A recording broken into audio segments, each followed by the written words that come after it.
Praise the Lord. இன்றைய நாளுக்குரிய வேத வசனம் கொலேசியர் 4வது அதிகாரம் 6வது வசனம். அவனவனுக்கு இன்னின்னபடி உத்தரவு சொல்ல வேண்டும் என்று நீங்கள் அறியும்படிக்கு உங்கள் வசனம் எப்பொழுதும் கிருபை பொருந்தினதாயும் உப்பால் சாரமேறினதாயும் இருப்பதாக. அன்புக்குரியவர்களே, கர்த்தர் தந்த நல்ல வசனத்திற்காய் நன்றி செலுத்துவோம். அருமைநாதர் இயேசு கிறிஸ்துவின் இனிய நாமத்தில் உங்களை வாழ்த்துகிறேன். கர்த்தர் மீண்டும் வரப்போகிறார். அவனவனுக்கு இன்னின்னபடி உத்தரவு சொல்ல வேண்டும் என்று நாம் அறிய வேண்டும். பாருங்கள், இந்த உலகம் அழிவுக்கு நேரா இல்லை என்றால் மாய்மாலமான ஒரு உலகமாய் காணப்படுகிறது. அதிலே நாம் கர்த்தருடைய பிள்ளைகளாய் இன்னொருவருக்கு நாம் பேசும் போது யாருடைய மனதையும் புண்படுத்தாத வண்ணம் நாம் பேச வசனத்தின் அடிப்படையில் கற்றுக்கொள்ள வேண்டும். இல்லை என்றால் ஒரு புறஜாதி ஜனங்களோடு நாம் பேச போகிறோம் என்றால் கர்த்தரிடத்திலே நாம் அதற்கு முன்பதாக கேட்க வேண்டும். கர்த்தாவே, என்னுடைய நாவோடு நாவாக இருந்து நீங்க பேசணும்.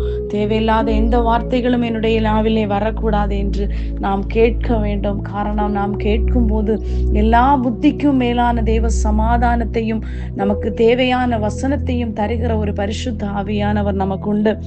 அவரை நாம் எப்பொழுதும் அதனால்தான் சங்கீதக்காரன் சொல்லி இருக்கிறான், கர்த்தரை நான் எனக்கு முன்பதாக எப்பொழுதும் நிறுத்தி இருக்கிறேன், நான் ஆகையால் அசைக்கப்படுவதில்லை என்று கர்த்தருடைய வசனத்தின் மூலமாய் பேசுகிறதை நாம் காண முடிகிறது. அதுபோல நாமும் இன்றைக்கு அந்த வசனங்களை தியானிக்க வேண்டும். எப்பொழுதும் கிருபை பொருந்தின வசனங்களாய், நம்முடைய பாடுகளை குறித்தல்ல, சில வேளை நாம் பாடுகளுக்குள்ளாய் கடந்து சென்றாலும் அந்த பாடுகள் மத்தியிலே கர்த்தர் உங்களை நடத்தின விதங்களை எந்த ராஜாக்களுக்கு முன்பதாகவும் பயப்படாமல் நாம் சாட்சி கொடுக்கிறவர்களாய் இருக்க வேண்டும்.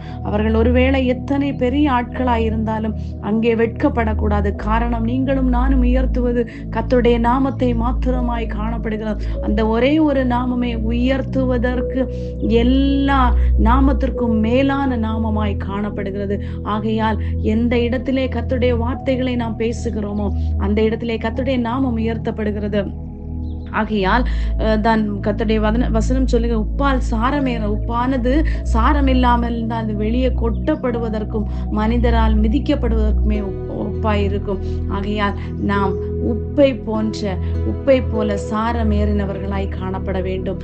காரணம், உலகத்திற்கு நாம் வெளிச்சமாய் இருக்க வேண்டும். இருளானது விலக வேண்டுமானால் நாம் வசனமாகிய வெளிச்சத்தை விதைக்கும் போது அந்த இடத்துல இருள் விலக ஆரம்பிக்கிறது. ஆகையால் நாம் வெளிச்சத்தை விதைப்போம். கர்த்தருக்காய் ஆத்துமாக்களை ஆதாயப்படுத்துவோம். ஒரு ஆத்தும தாகம் உங்களுக்கும் எனக்குள்ளும் அதை வசனத்தின் அடிப்படையிலே கர்த்தருடைய நாம மகிமைக்காய் நாம் செய்வோம். கர்த்தர் தாமே உங்களை ஆசீர்வதிப்பாராக.